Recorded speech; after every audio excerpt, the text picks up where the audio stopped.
दोस्तों नमस्कार। Atharva study point में आपका स्वागत है। आज हम आपके लिए पॉलिटी मॉक टेस्ट 10 लेकर आए हैं।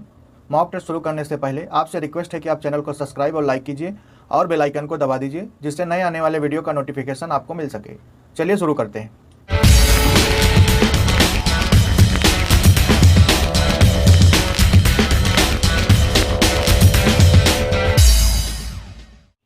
पहला प्रश्न, भारत सरकार का प्रथम विधि अधिकारी किसे कहा जाता है? ऑप्शन ए भारत के मुख्य न्यायाधीश को, ऑप्शन बी भारत के महान न्यायवादी को, ऑप्शन सी महाधिवक्ता को, ऑप्शन डी उपरोक्त में से कोई नहीं। बताइएगा सही आंसर क्या होगा। तो भारत सरकार का प्रथम विधि अधिकारी, तो इसका सही आंसर हो जाएगा ऑप्शन बी, भारत के महान न्यायवादी को भारत सरकार का प्रथम विधि अधिकारी कहते हैं। नेक्स्ट क्वेश्चन, भारत सरकार को कानूनी मामलों पर परामर्श कौन देता है? ऑप्शन ए भारत का मुख्य न्यायाधीश, ऑप्शन बी महाधिवक्ता, ऑप्शन सी महान न्यायवादी या ऑप्शन डी इसमें से कोई नहीं। बताइएगा सही आंसर कौन होगा। तो इसका सही आंसर हो जाएगा ऑप्शन सी, महान न्यायवादी भारत सरकार को कानूनी मामलों पर परामर्श देता है। नेक्स्ट क्वेश्चन, अटॉर्नी जनरल किसका विधिक सलाहकार होता है? ऑप्शन ए राष्ट्रपति का, ऑप्शन बी प्रधानमंत्री का, ऑप्शन सी भारत सरकार का या ऑप्शन डी इसमें से कोई नहीं। बताइएगा सही आंसर क्या होगा। अटॉर्नी जनरल किसका विधिक सलाहकार होता है? तो इसका सही आंसर हो जाएगा ऑप्शन सी, भारत सरकार का।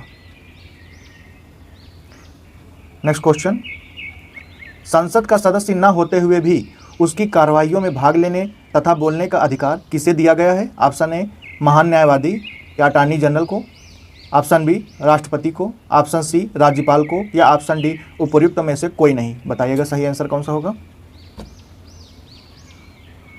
तो इसका सही आंसर हो जाएगा ऑप्शन ए, महान न्यायवादी को संसद का सदस्य न होते हुए भी उसकी कार्यवाही में भाग लेने तथा बोलने का अधिकार दिया गया है। नेक्स्ट क्वेश्चन, भारत के महान न्यायवादी की नियुक्ति कौन करता है? ऑप्शन ए भारत का मुख्य न्यायाधीश, ऑप्शन बी राष्ट्रपति, ऑप्शन सी लोकसभा अध्यक्ष, ऑप्शन डी उपराष्ट्रपति। बताइएगा सही आंसर कौन होगा। भारत के महान न्यायवादी की नियुक्ति कौन करता है? तो इसका सही आंसर हो जाएगा राष्ट्रपति, यानी ऑप्शन बी इसका सही हो जाएगा। नेक्स्ट क्वेश्चन, राज्य सरकार को कानूनी मामलों पर सलाह कौन देता है? ऑप्शन ए उच्च न्यायालय का मुख्य न्यायाधीश, ऑप्शन बी महाधिवक्ता advocate general, option C attorney general या महान न्यायवादी या ऑप्शन डी इसमें से कोई नहीं। बताइएगा सही आंसर क्या होगा। राज्य सरकार को कानूनी मामलों में सलाह कौन देता है? तो इसका सही आंसर हो जाएगा ऑप्शन बी, महाधिवक्ता एडवोकेट जनरल। नेक्स्ट क्वेश्चन, संघ तथा राज्यों के सभी वित्तीय प्रणाली की निगरानी के लिए संविधान द्वारा किस पदाधिकारी की नियुक्ति का प्रावधान किया गया है? ऑप्शन ए वित्त सचिव, option B reserve bank of India, option C नियंत्रक महालेखा परीक्षक या ऑप्शन डी उपर्युक्त में से कोई नहीं। बताइएगा सही आंसर क्या होगा। संघ तथा राज्यों के सभी वित्तीय प्रणाली की निगरानी के लिए संविधान द्वारा किस पदाधिकारी की नियुक्ति का प्रावधान किया गया है? तो इसका सही आंसर हो जाएगा ऑप्शन सी, नियंत्रक एवं महालेखा परीक्षक। नेक्स्ट क्वेश्चन, संविधान द्वारा किस प्राधिकारी की नियुक्ति लोक धन के व्यय की निगरानी के लिए प्रहरी के वॉचडॉग के रूप में की जाती है? ऑप्शन ए भारत के नियंत्रक एवं महालेखा परीक्षक की, ऑप्शन बी भारत के वित्त सचिव की, ऑप्शन सी भारत के वित्त मंत्री की, ऑप्शन डी इसमें से कोई नहीं। बताइएगा सही आंसर क्या होगा। लोक धन के व्यय की निगरानी के लिए वॉचडॉग के रूप में किसकी नियुक्ति होती है? तो इसका सही आंसर हो जाएगा ऑप्शन ए, भारत के नियंत्रक एवं महालेखा परीक्षक की। नेक्स्ट क्वेश्चन, नियंत्रक महालेखा परीक्षक अपना प्रतिवेदन यानी रिपोर्ट किसे देता है? ऑप्शन ए राष्ट्रपति, ऑप्शन बी प्रधानमंत्री, ऑप्शन सी लोकसभा अध्यक्ष या ऑप्शन डी इसमें से कोई नहीं। बताइएगा सही आंसर कौन सा होगा। नियंत्रक महालेखा परीक्षक अपना रिपोर्ट किसे देता है? तो इसका सही आंसर हो जाएगा ऑप्शन ए, राष्ट्रपति को। नेक्स्ट क्वेश्चन, लोक निधि पब्लिक फंड का अभिभावक किसे कहा जाता है? ऑप्शन ए राष्ट्रपति को, ऑप्शन बी नियंत्रक एवं महालेखा परीक्षक को, ऑप्शन सी प्रधानमंत्री को या ऑप्शन डी इसमें से कोई नहीं। बताइएगा सही आंसर कौन सा होगा। पब्लिक फंड का अभिभावक किसे कहा जाता है? तो इसका सही आंसर हो जाएगा ऑप्शन बी, नियंत्रक एवं महालेखा परीक्षक को। नेक्स्ट क्वेश्चन, नियंत्रक महालेखा परीक्षक को किसका मित्र एवं मार्गदर्शक कहा जाता है? ऑप्शन ए लोक लेखा समिति का, ऑप्शन बी प्राक्कलन समिति का, ऑप्शन सी तदर्थ समिति का, या ऑप्शन डी इसमें से कोई नहीं। बताइएगा सही आंसर कौन सा होगा। नियंत्रक महालेखा परीक्षक का मित्र एवं मार्गदर्शक किसे कहा जाता है? तो इसका सही आंसर हो जाएगा ऑप्शन ए लोक लेखा समिति का। नेक्स्ट क्वेश्चन, किस सेवानिवृत्त नियंत्रक एवं महालेखा परीक्षक को वित्त आयोग का अध्यक्ष बनाया गया था? ऑप्शन ए राजीव महर्षि को, ऑप्शन बी ए.के. चंद्रा को, ऑप्शन सी अरविंद पनगड़िया को, या ऑप्शन डी इसमें से कोई नहीं। बताइएगा किस सेवानिवृत्त नियंत्रक एवं महालेखा परीक्षक को वित्त आयोग का अध्यक्ष बनाया गया था?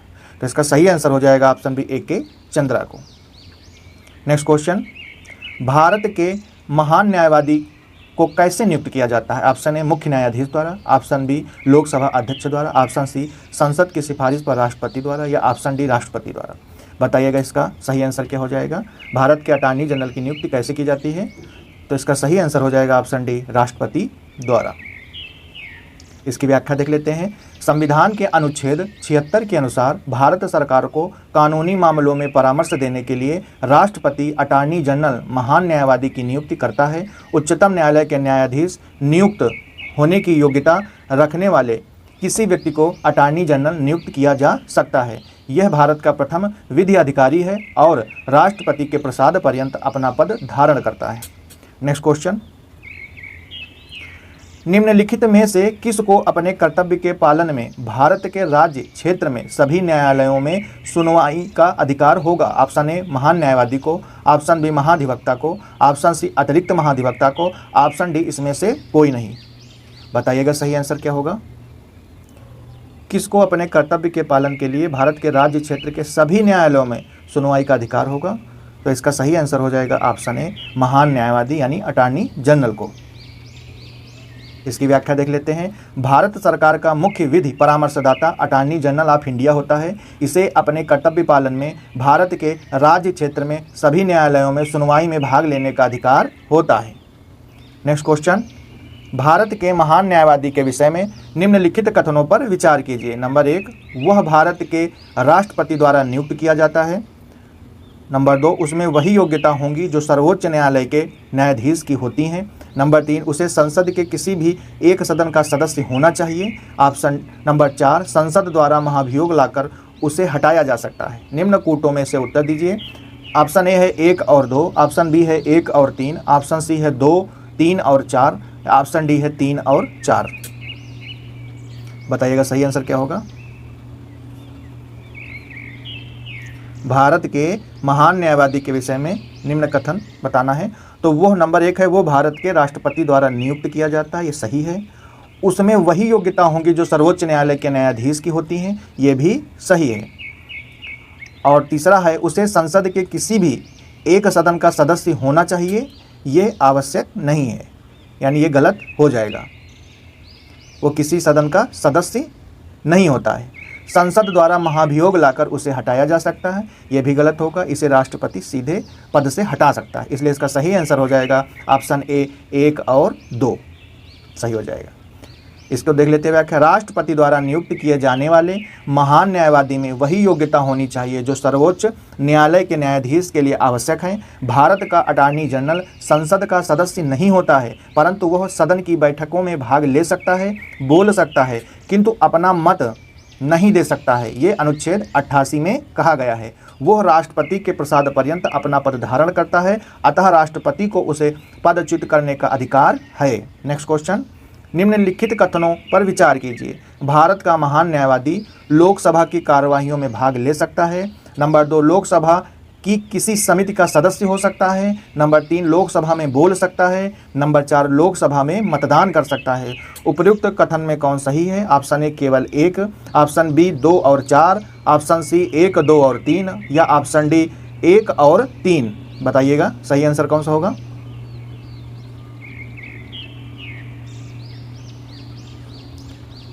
तो भारत के महान न्यायवादी यानी अटॉर्नी जनरल के बारे में क्या सही है? तो लोकसभा की कार्रवाई में भाग ले सकता है, बिल्कुल सही। लोकसभा की किसी समिति का सदस्य हो सकता है, ये भी सही। लोकसभा में बोल सकता है, ये भी सही। लोकसभा में मतदान कर सकता है, ये गलत होगा। इसलिए इसका सही आंसर हो जाएगा ऑप्शन सी 1, 2 और 3।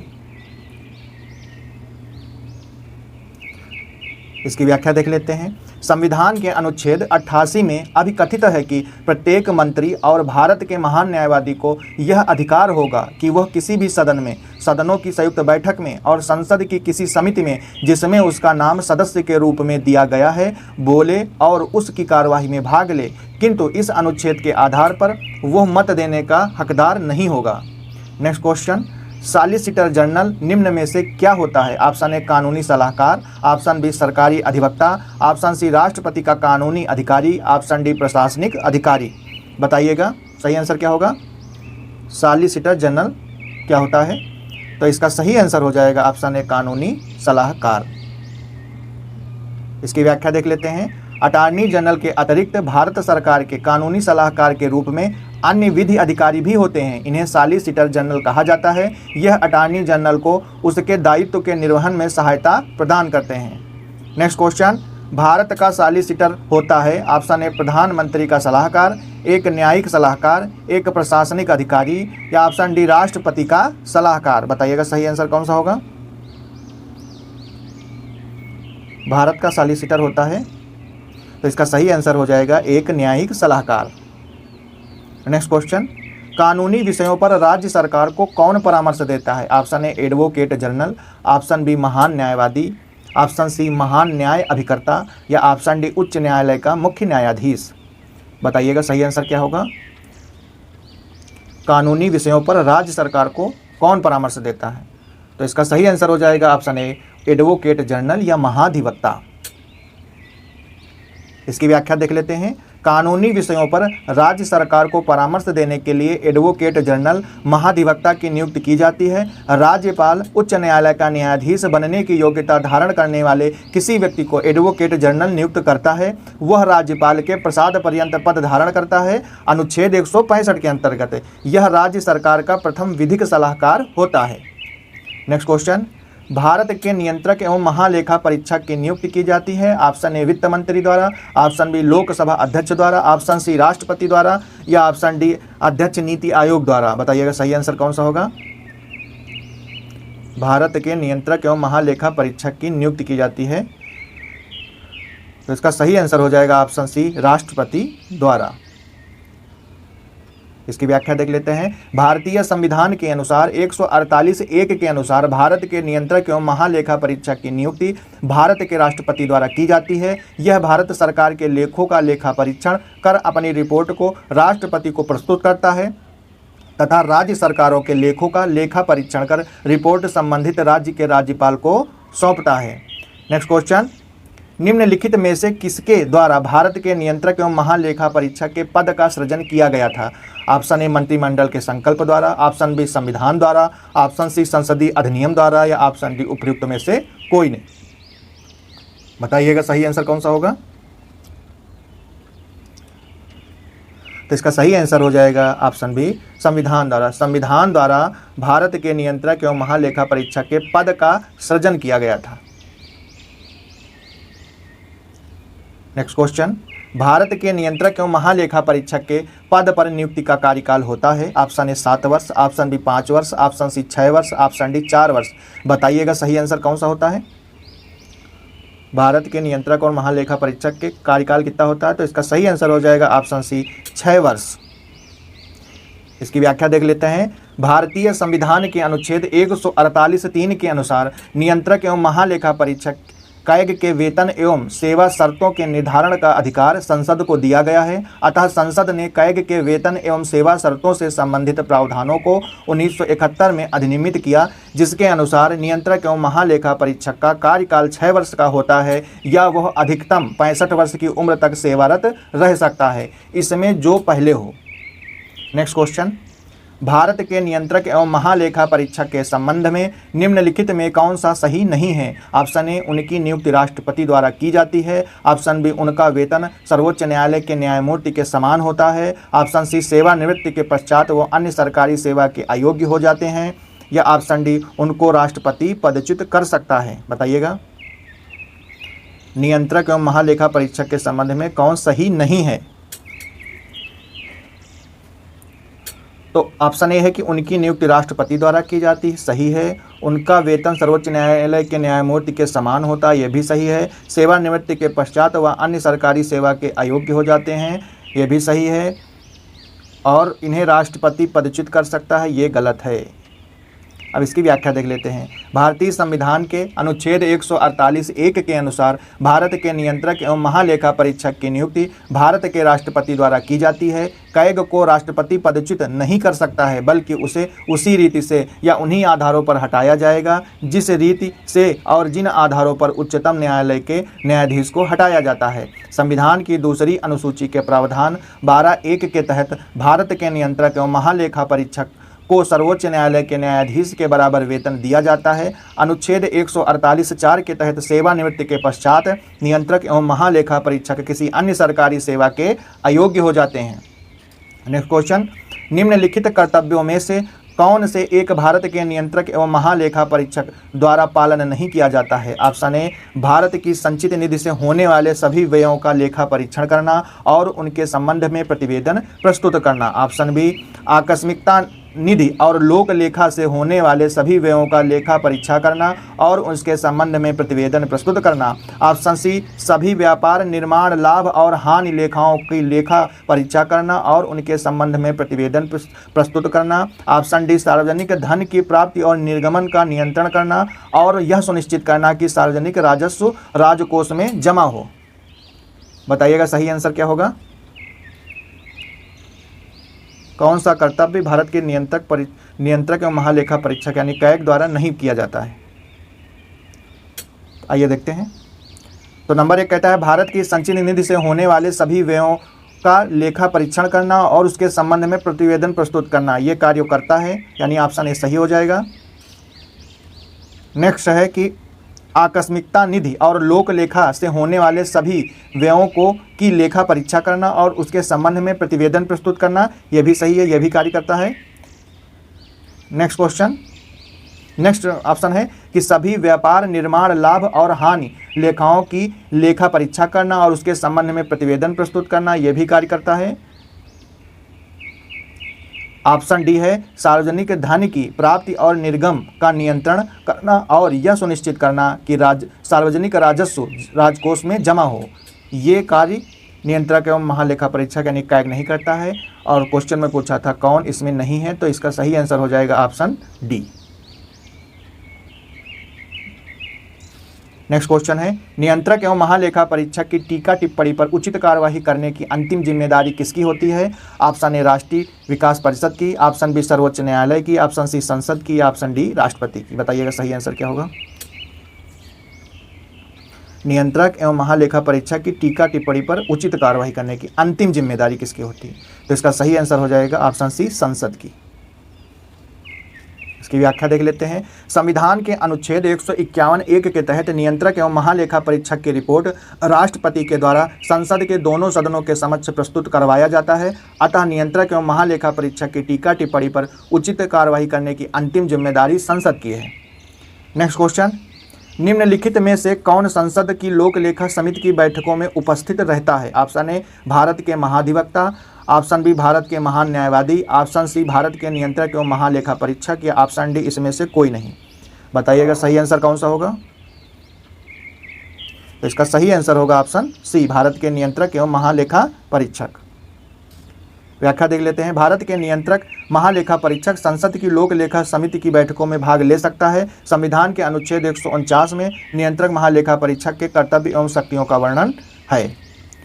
ऑप्शन नेक्स्ट क्वेश्चन है 27, 1971 का संशोधन महालेखा नियंत्रक के कर्तव्य, शक्तियां और सेवा स्थिति अधिनियम लेखांकन और लेखा परीक्षण को पृथक करता है और कैग को लेखों की तैयारी के उत्तरदायित्व से मुक्ति देता है। संशोधन कब किया गया था? तो ऑप्शन ए 1972 में, ऑप्शन बी 1980 में, ऑप्शन सी 1987 में या ऑप्शन डी 1976 में। बताइएगा सही आंसर क्या होगा?